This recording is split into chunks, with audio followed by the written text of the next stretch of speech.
So today I wanted to kind of drop some gems for couples that are tired of being in that cycle of fussing and fighting for their with their mate. And in that place where they're feeling like we cannot have a conversation around this without it ending in a fight. So today I want to provide you guys with 2 tips to change the way that you fight with your mate. And this is going to be part 1 of a part 2 series, right? So today we're just going to kind of go over 2 different things that I want you to keep in mind as you are navigating conflict with your spouse, with your partner that you're dating, someone that you're engaged to. Every couple has an experience of being in conflict. And so for some couples, their conflict is literally the predictor that will lead them to end their relationship. So a lot of times when I'm watching and witnessing a couple fight, their fights really tell me a lot about how safe, how protected, and how secure their relationship actually is. So your fighting can be a great indicator of whether or not you and your mate are going to have a long-lasting relationship that is healthy and fruitful, if you're going to have a long, devastating relationship that's going to feel like you are walking on pins and needles for the rest of your life, or if you are going to naturally just end that relationship. I can tell a lot about a couple by the way that they fight. So I want to provide you guys with some tips and things to consider. So a lot of times there are these predictors that tell you that a conversation will end in a fight. And today I want to talk about some of those things. So have you ever wondered why some topics that you have with your mate are just tough? They're like a hot spot. You and your partner just cannot discuss these things. Triggers come up. Sometimes you guys may find yourselves yelling and fussing and slamming doors. That happens for a lot of couples. You might even blame your partner for a lot of the miscommunication. But what I do find is when I sit in front of a couple, it's often a two-way street. And so sitting with you both helps me to find the source of the dysfunction and helps to create a more realistic picture of what's happening. A lot of times when people come into counseling, they feel like, oh, if my mate would just change this thing, we wouldn't be fighting as much. But that's not the true essence of the story. And that can make counseling so valuable because ultimately you are hiring someone to kind of dissect and analyze what's happening and provide you guys with specific solutions that are only going to work for you and your mate. All right. So one thing that I would say to watch out for this if you were tired of fighting with your mate, number one, is if you start off rocky, you can basically predict how it will end rocky, right? So the most obvious predictor of how a conflict is going to go is how well or how not well it begins.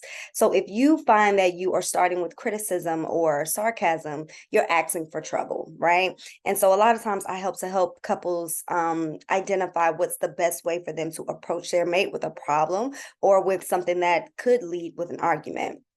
According to research, you can predict the outcome of a conversation based on the very first 3 minutes of that interaction. So this is body language. This is the way in which things are said. These is the words that are chosen when you are talking with your mate. So 3 minutes into a conflict or a conversation, you can kind of predict that, oh, okay, this is going to end with us fighting, with us being in an argument, with us not listening to each other, or someone walking away and slamming a door.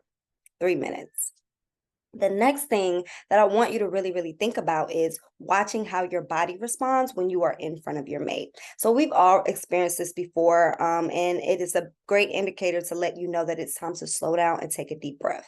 So I'm going to ask you just a series of questions, and you let me know whether or not this has happened to you before. So you're having a conversation with your mate. Your heart rate speeds up, so you feel that pounding on the inside. Your adrenaline starts to pump, and you feel like you are literally about to run from a truck or a dog or someone attacking you. It feels that way, even though you are sitting down having a conversation.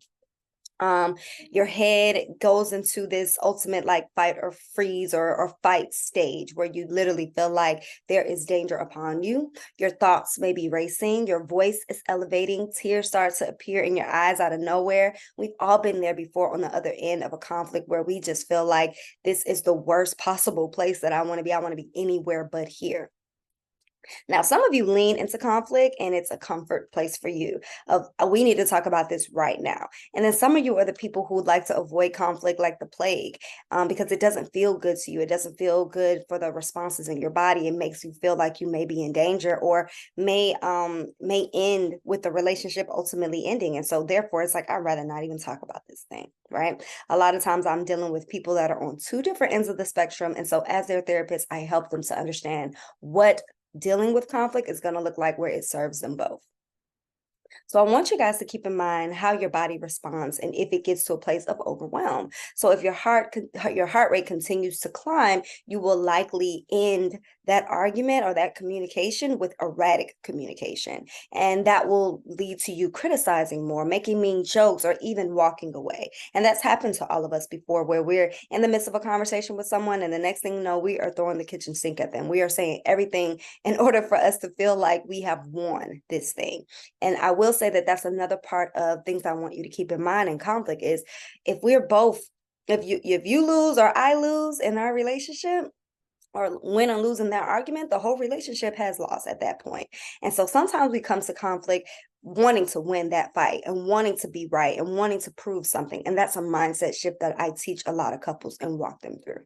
So I would suggest for this one, when it comes to your body and your body language, practice soothing yourself even when you are upset in the midst of a conflict. It takes a level of self-control and it takes a level of emotional awareness, and that is for mature people. So sometimes it helps to stop the combo and come back when you calm down and when you've done what you need to do in order to take care of yourself. And a lot of times we just kind of miss that part. We go straight in for the kill and we don't care what is going to happen on the other end of it. And so my suggestion would be to take those deep breaths and make sure that you are very, very aware of what's happening in your body.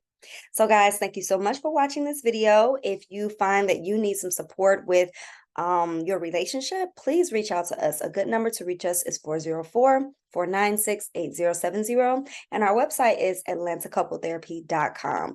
But two things to keep in mind moving forward if you find yourself in conflict is asking yourself, how are we starting? Are we starting rocky? Oh, we're probably going to end rocky. And then asking yourself what's happening in my body and also what's happening in the body of my partner.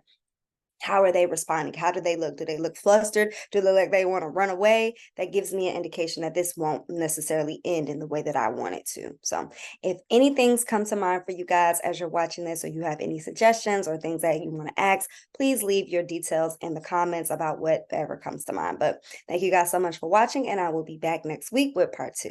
Enjoy your day. Bye-bye.